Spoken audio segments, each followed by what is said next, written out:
is the Vintage RPG Podcast, your source for the best in classic and contemporary RPGs. With your hosts, Hambone and Stu.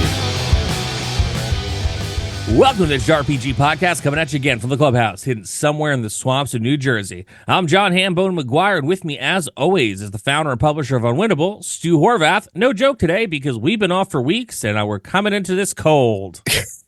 So cold. It's like 20 degrees outside. We took a really long break, which was, I have to say, I'm not one for breaks. I don't like them. I don't abide by them. But every once in a while, you kind of gotta go and just take a load off. So for the first time in like at least more than a decade, I really concentrated on doing nothing from whenever you last heard from us until today. It was great, and I feel recharged and refreshed, but my brain is still turned off. Like the switch is that the guy got stuck in the off position. I don't know what to talk about. We have a podcast, and we have to fill it. Yeah, like I kind of understand now how like you hear those stories about dudes who they finally take a vacation. They get to the beach, they put a coconut drink in their hand, it's sunny out, it's beautiful. And on the last day, they're like, nah, I live at the beach now.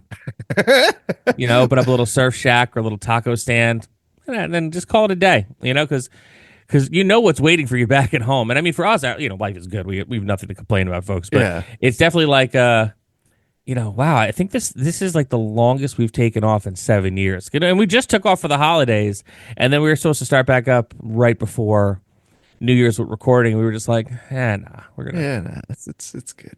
Yeah, it'll keep. Yeah, I mean, we're talking about old stuff, so like it's not like no breaking news here. But I mean, I guess this is why people die as soon as they retire, right? Like, so I've heard.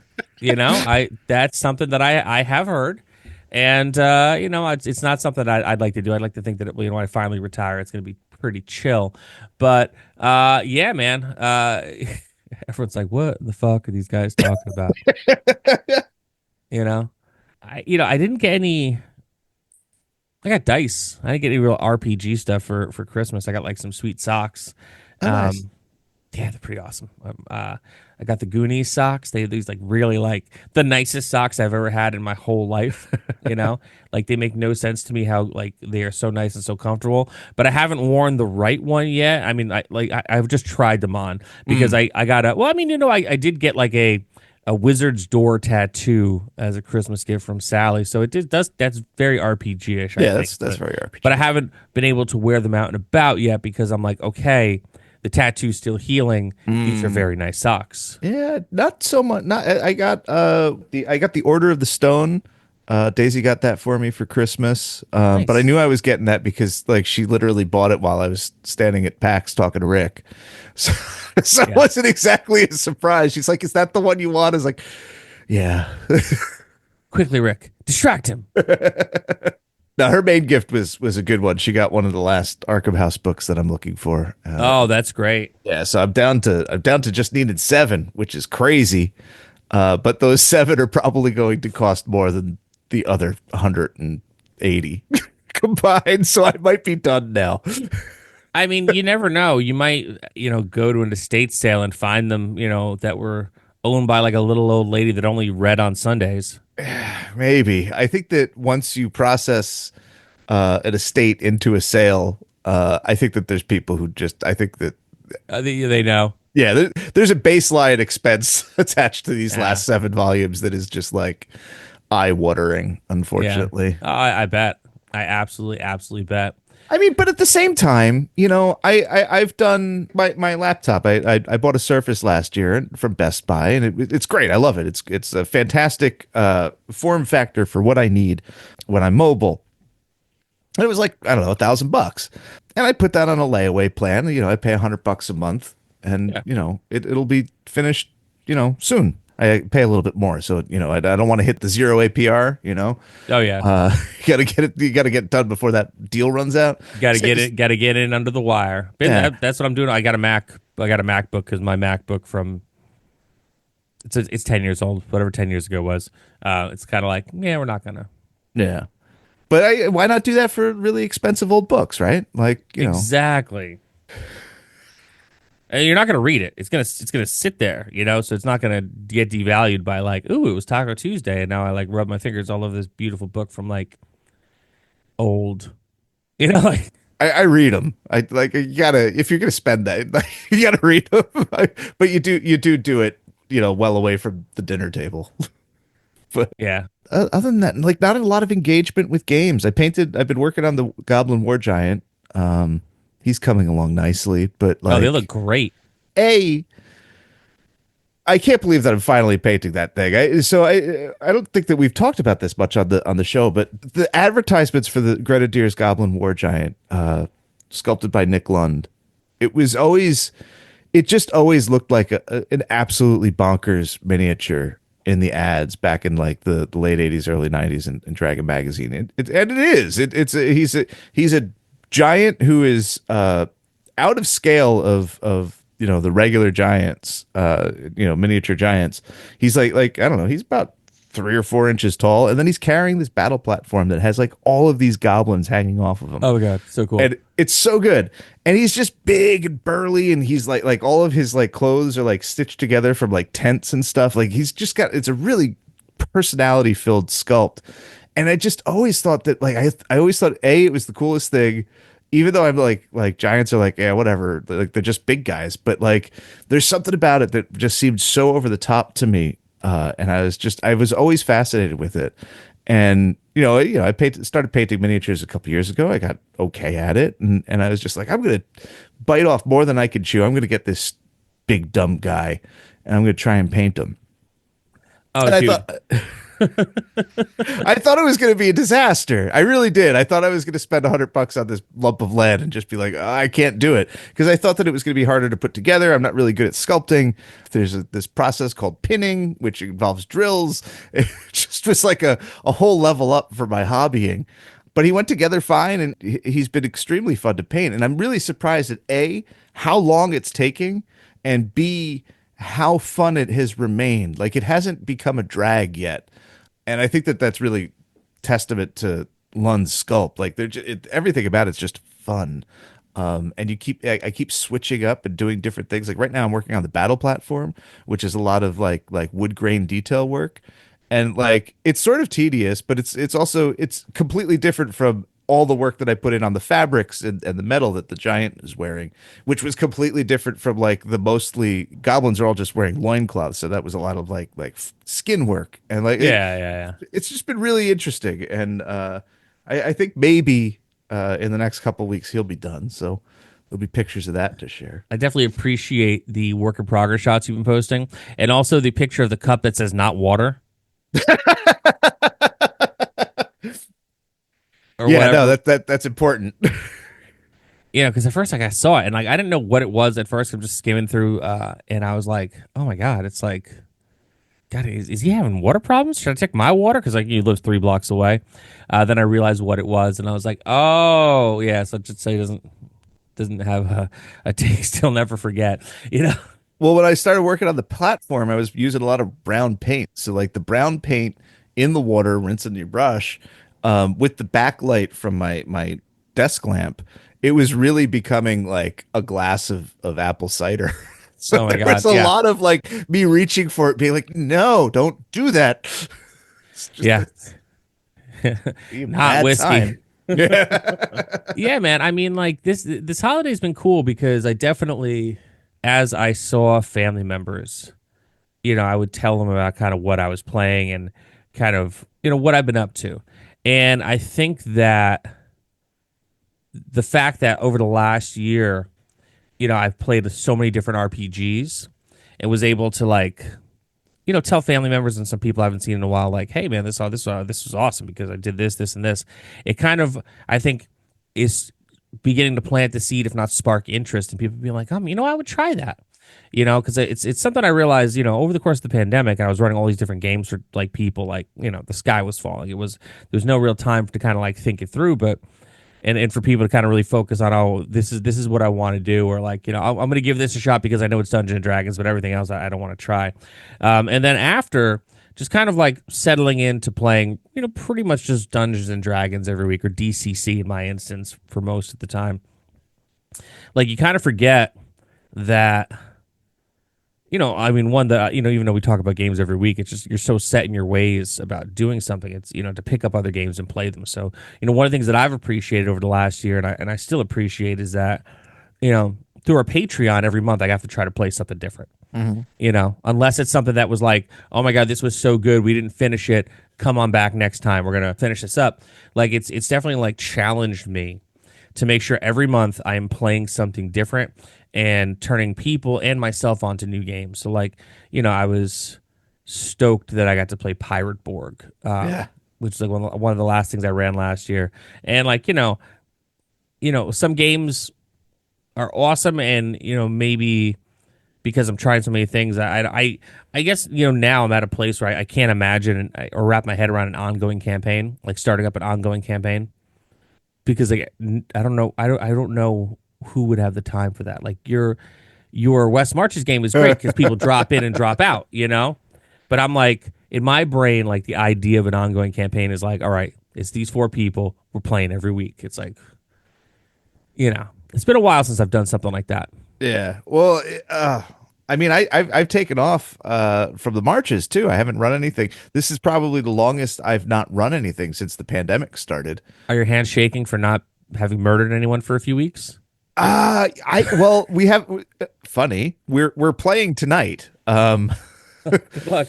We don't have a set destination yet. 13 people have signed up as wanting to play. So Amazing. It will be Amazing. I think I think our previous best was 12 people. Back last year, I was just like, yeah, 12 people, that's no problem. But like after a 3-week break, I'm just like, how the hell do I run D&D for 13 people? Like, I was doing that? Like, you got to shake off the ring rust, man. I know, man. It's just like, what? Yeah, so that'll be interesting. Have a couple new players. Yeah, we got to do another anniversary episode, like year 2, because some crazy stuff has happened in that game, man. Like, I bet. Yeah, we know just who to call to get him on the show to talk about it too. Oh yeah, that's gonna be a fun time. Coming, in May. I think this episode, for me, is just kind of like, it's kind of like re-upping my affirmations about RPGs and like challenging myself to continue to do different RPGs for the rest of the year, and also challenging the audience to be like, hey, folks, we have convinced you to buy a lot of RPGs, for better or worse, as far as your wallet goes. But one thing I'm going to challenge our entire audience to do is this year, all those cool RPGs that we bought, let's play them. Let's get them off the shelf. I know they look cool as hell, but I think, it's time to start pulling some stuff off the shelf, getting weird, getting wild, and, rolling some dice to some stuff that maybe you enjoyed the book and reading the book and the experience of that, but like, let's see let's take it for a test drive. So that is my New Year's challenge, which is like airing a week after like New Year's actually happened. Pull them off the shelf, line up some friends over Discord, bring them to the table, eat some snacks, roll some dice, and just see where the night takes you. By the time this episode airs, we will be almost halfway through January. Yeah, but time is a flat circle. We've learned that a long time ago. I can't express, especially because I've been out of work since July, and I'm fine. Everybody, I'm doing the thing.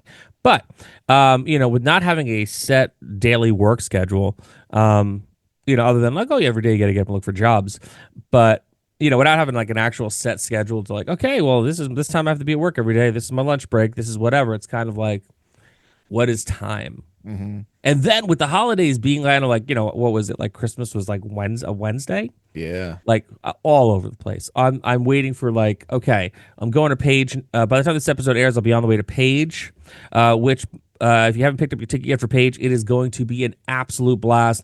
Vintage RPG. That's a capital V, capital RPG for $15 off your badges. And I will do that again at the end of the episode. But, I'm looking forward to a convention because I think it's going to reset my schedule. Finally, because it's like, okay, I have to be here at like 9 a.m. for load-in. I'm going to be here from 10 to 6 or whatever it is. And then I'm going to go have some food and maybe play some games with some friends. And then the next day, I have to do it again for 3 days straight. So I'm really hoping that, okay, this is it. Resetting the clock.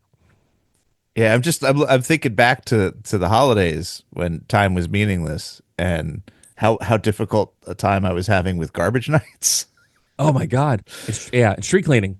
Oh yeah. Not only am I thinking that, but I'm also thinking like I'm thinking that like the fact that this is something that is like weighing on my mind shows how little I've engaged my brain um and in the wider world for Yeah. weeks now. Yeah. I'm telling you, man. Beach, pina colada, surf shack, you know? It's kind of like, you repeat it in your head a few times. It's like the activation code for the Winter Soldier. But in this case, instead of going out and being a wild assassin for a foreign government, you are retiring Mm, and just, fish tacos every day, But I think that, for me, over the holidays, especially, like, I watched a lot of stuff, but like over the last like 6 months, I've been writing a lot. mm. And, over the holiday break, I finally, I started meandering like last year with a zine on crowdfunding to, help people with their first crowdfunding effort. And then it got abandoned to like 9 other projects. But then over the holiday break, I was like, all right, I'm going to do this now. And I just wrote the thing. It's like 30 pages. I'm going to lay it out and I'm going to release it. Nice. I don't know what the title is yet. The title keeps changing, Mm. but by the time I have to release it, I'm gonna have to call it something. But yeah, man, I'm gonna just put it up on drive through for free for the month of February and January and February. So if you're gonna be, hopefully it'll be done by the time this episode airs. You're launching your first crowdfunding campaign. I got some information for you that's gonna be helpful, Nice. and it felt great. Like it felt great to, while I did not play any RPGs over the holiday. Or did I play an RPG over the holiday? I feel like I did play something like right before Christmas. My brain. I did contribute to the hobby, which I thought was pretty cool.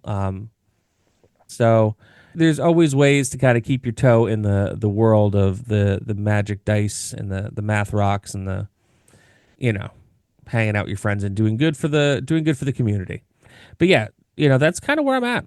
Nice. Going into the new year. Wink, nod. I know that there's I know that this is exactly the sort of episode that really aggravates some people because they want all of our episodes to be about things. Yeah. There's also another subset of people who are all just like, yeah, we'd just like to hear you guys riff. So they're They're really hu- happy right now. they're human just like us. But I do have I'm sitting here, I'm thinking, and I do have some actual role playing stuff that we could talk about real quick. It's going to be a little game. I'm working on the monster book again. I'm working on. I just reread it. What I'd written. Awesome. It was surprisingly good. Like, not to toot my own horn. Like, there's like a whole situation here where like I wrote I don't know 50,000 words of this book, and then it went up for peer review, and the peer review guy was like a complete asshole. I wrote like 6,000 words about how I'm like unqualified to put pen to paper. And Wow. oh yeah, no, it was bad. And I was just like, well, fuck that guy. And truly, fuck that guy. If you're listening, I hope you fuck yourself to death, maybe. And but like, Allegedly. He doesn't mean yeah, that. no, I mean that's a horrible thing to say, but it's also a horrible thing to write 6,000 words of like awfulness at somebody anonymously. So it's really easy to be just like, oh yeah, screw that guy, he's wrong, and like I believe that intellectually, but but when you sit on a project for 2 years and that guy's voice is whispering in the back of your ear those 2 years, you really get unsure about what you've done, and maybe it isn't worthwhile. But and so basically, I've spent 2 years like not writing the monster book because of other things that I've been working on. Coming back to it, I was just like, oh man, like I don't know if I want to read this. I'm gonna have to rewrite everything. Is it really bad? And I read it, and it's like, no, it's actually pretty entertaining. I suffer from this thing where I read old stuff that I wrote and go, hey, wow, I used to be good at this, and Yeah. I mean, right. I there's peer review, right? But like to give you perspective on what 6,000 words actually is, my crowdfunding zine on how to do it is 10,000 words. It was very long, and there were images. He used he had like screen grabs. He had evidence, examples. So he wrote his own thesis about how much he hated your book. Yeah, basically. I mean, listen, if you're gonna go big, I guess. I guess. I don't know how to. Wow. Yeah. Okay. Anyway, I'm fine. I really am. But I do want to just stress that like coming back to this week was like a bit of like, oh, I don't know how this is going to go. And then I started working on it. I read it all yesterday, and it was serviceable at the very least. But I realized I need to start writing, and I was just like, I got to kind of like figure out a way into like get back into the groove of writing. So I was like, well, the whole idea of the book is to take the monster manual, the original 1977 monster manual, and work backwards. So like look at where all of those monsters came from, and write like a 70s or 80s Daniel Cohen style monster book that uses just D&D, the original assortment of monsters, as the jumping off point. Because like those 70s and 80s style monster books don't really exist anymore. Nobody makes them, and if they do, they're few and far between. I used to love that kind of book, and like I wanted to kind of do one of those books. But really, I think that the biggest, most famous, most referenced monster books now are Dungeons and Dragons monster manuals. I mean, yeah, Gold like standard. Yeah, like and like for whatever you want to say about fifth edition, a lot of people own modern D&D monster manuals, and that's probably good bet that it's their most used, most referenced, perhaps their only book of monsters. And especially in the context of that, like, again, not really commenting on the game, but like it is a product, and they have like an approach to it and an IP, and like they've couched their monsters in like D&D lore. And I kind of want to just dig deeper and like put out a book that sort of like says these are this is the mythology and the literature and stuff that these things came from. So yeah, original monster manual seemed like a good standard assortment of monsters, and I'm going into the monster manual 2 and Fiend Folio a little bit, and a couple other scatterings of other monsters. So I went through last night. I wrote out a list of all the monsters that are in Monster Manual. Oh, that's nice. That's a fun exercise. Yeah, that's exactly what it was. It was an exercise, and it sort of reacquainted me with the whole list of monsters for what really amounts to the first time. I've never really engaged with all of the monsters in the Monster Manual. There are a handful that when I was going through this, I was just like, what on earth is that? I've never heard that. Like, it just, I like almost like a Mandela effect. Like this monster's been in D&D since 77 and I've never heard of it. It's been here the whole time. They have. And I'm going to ask you, Hambone, what you think they are just by their name. So these are all monsters. The reason why I've never noticed them, I can tell you emphatically, is because there's no pictures for them. Oh. Yeah, so this is just like it's a natural sort of information design thing. It's just the monsters with pictures were less interesting to me forever. Mostly because in aggregate, the monsters that don't have pictures are not monsters, they're animals. It's like camel, wild. You don't need a picture of that. You know what a camel looks like. Yeah. If you don't know by now, son, that's your problem. So, but there are several monsters that are sort of, well, we'll talk about that in a second. So the first one is on page 36. Ear Seekers. What do you think an ear seeker is, Hambone? An ear seeker? Yeah, knowing your years of Dungeons and Dragons experience, reading Gary Gygax, knowing what his adventures are like. What do you think an ear seeker is? A small worm or insect that crawls into your ear at each brains. That's exactly right. Is it really? Yeah, well, it lays eggs in your ears, and then 4 to 6 hours later they hatch, and then they eat your brains. It's like classic Gygax gotcha monster. There's no real attack. It just kind of happens. And like if you figure out that there's something wrong with you, the only way to stop the infection is a cure disease spell. Otherwise, you're dead. It's like, wow. Right? That is that's something. That is damn, I'm good. Wow. Next one, a couple pages later on page 40. It's called I, comma, floating. Just I as an EYE. Yep. I'm gonna go with like in my head, like I see that old like 70s like stoner patch eyeball with like the wings on it. Mm-hmm. But yeah, eye floating a floating eye that can be used to spy, but also has some sort of like lightning ray effect or like hypnotism effect. Oh, okay. So you're in the ballpark. Floating eyes are saltwater fish of unusual nature. Okay. They have transparent bodies and a single large eye of about 3 inches in diameter. The latter is all that's readily visible of this fish, and it basically hypnotizes you if you fail your save. And then other predatory fish lurk nearby. It's like a symbiotic relationship, and those Yeah. eat you. So it's just sort of like a trap fish to allow other fish to get you when you're underwater, as if being underwater in Dungeons and Dragons wasn't punishment enough. Oh, like an angler, like Yeah, kind of. leading you to your ultimately bad fate. All right. Now I've got two more. 65. This one's a double doozy of why I didn't ever notice it, because A, it doesn't have a picture, and B, the first 3 lines of the entry are on one column and the rest of it's on the other column. So like you don't really notice that it's there. Right. So this one is called Masher. Masher. In my head, it's kind of like a rock creature that smushes people. Again, fish. These worm-like fish move slowly along coral reefs, crushing and eating the coral growth. If surprised or threatened, they are prone to attack in self-defense, and they have a number of dorsal spines that have a poison attack.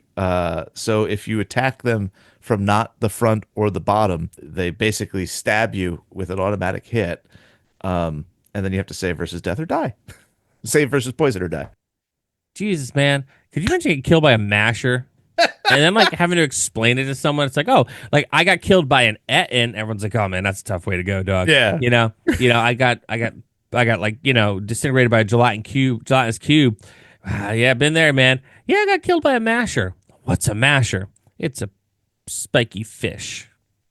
It's the size of like a, guppy. Yeah. Yeah. Wow.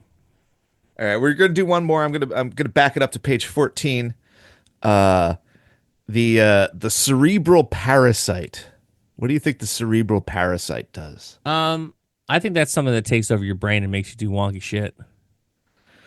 As the one laid eggs, I think this one definitely has more to do with the other aspects of your brain. Kind of in the ballpark. So they're invisible. They might be very small. It's unclear. They can only be removed with a cure disease spell. And basically they attach to psionic individuals. And so you have one cerebral parasite. Every time you use your psionics, it costs one more point to use your power because the cerebral parasite eats some of your psionic energy.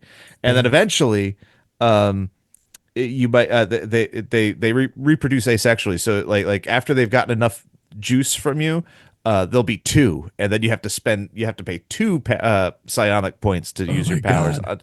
And it's just like they're invisible, and you have no real way of finding out that they're there. So it's just, you can tell that this one was just like Gary had like a player who managed to get psionics and was like going sick house with them, and he's just like, well, I have to stop this. I mean, it's so clever. And you know what? And I got to give it to Gygax because that is, and again, over the years, this DM styles have changed, have varied, but rules as written, game as intended, make good choices. I think is how do you win at D&D? It's like, well, you make good choices, and even though there's no actual winning at D&D, I think the winning is not dying or getting taken over by a cerebral assassin. But that is definitely all right. Here's how I'm gonna get you. Oh, you blew your safe. All right, this thing's got you. And it's like, well, we have to find a way to cure disease. Okay, until then, it's just like, whoop. Now there's two of them. Yep. Whoop. Now there's Family, three of them. Family of four. Yep. Ready to sit down for dinner. And it becomes like, do you even want to play this character anymore? Because maybe I'll just roll a new one up. Or I would argue that like gives you like the real like, okay, well, like now I have to survive this adversity. I'm going to make this character is going to make it. Like I'm going to do some real heroic shit, and we are going to figure this out. Meantime, like you get killed by like a frog or a masher. Or a masher. Oh. So yeah, some rare finds in the Monster Manual, a book that's almost 50 years old and keeps on giving. Well, there you go. Studio, any final thoughts on this meandering, friendly conversation we've been having for like a half hour? My final thought is I will definitely. It's also really cold is the other thing, so I don't really want to spend any time in the looking around for something to talk about in the clubhouse. Yeah. But I promise next week we'll do a regular old episode. We'll be back with a return to form. And I'll probably and honestly by we're gonna record that before I go to Paige. And the week after I'll talk about Paige. Folks, this has been an amazing episode of the Vintage RPG Podcast. Stu, where can people find you on the internet? They can find me on vintagerpg.com. We're in between now. I've just stopped doing the daily posts on Instagram. You can still find daily posts in the Discord, on Blue Sky, on the website, on the Tumblr, and you get a weekly recap in the newsletter every Friday. Instagram is just going to be a post about the podcast on Fridays and a recap of what happened the week before elsewhere on Mondays. So that's the new marching order for the Vintage RPG posting. So far, so good. A lot of people said a lot of nice things when I was just like, this is the new thing, and I'm not going to be here every day. And people were sad, but also happy. So yeah, because cool. I mean, I think that it's safe to say that most people are okay with ditching meta products and kind of moving on. I'm over on Blue Sky at John McGuire RPG. I'm over on the Instagram at the same. I'm going to be promoting my upcoming Zine Quest zine very soon. Avon by the Sea. We're going full length with it. We got a sweet cover by Sally Canarino, which I'm about to drop in the next few days. And if you want to actually really say hi, I'll be down at page 2 all weekend. I'll be slinging 321 RPG. I'll have zombie brain eaters as well. I will be rocking with some of my friends down there. Get $15 off your badge using the code Vintage RPG with a capital V and a capital RPG. Come on down, hang out at Page. Page is going to be a really good time. Page 2, in fact. Vintage RPG is the code, $15 off badges, capital V, capital RPG. If you like the show, don't forget to rate, review, and subscribe. Your reviews really do help other listeners to find us. And if you really like the show, why not become a patron? Patreon.com/vintagerpg. We got a behind-the-scenes look at the stuff Stu's working on. We got a behind-the-scenes look at the stuff that I'm working on. We have a killer Discord community, which is truly an oasis from the rest of the world that we'd love for you to be a part of. At the $5 tier, you're getting on a monthly game with me. I do a different game every month. I haven't figured out January yet, but I'm going to be doing that very quickly. Stu has an ongoing West Marches game at the $10 tier, which you could also jump in my game with as well. Patreon.com/vintagerpg. So for Stu Horvath, I'm John Hambone McGuire. May the dice always roll in your favor. Take care.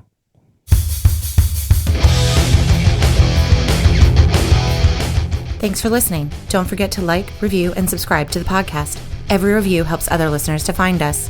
The Vintage RPG Podcast is a ham-fisted production. Music by Dego West. Art by Schaefer Brown. If you like the podcast, you should also consider becoming a patron at patreon.com.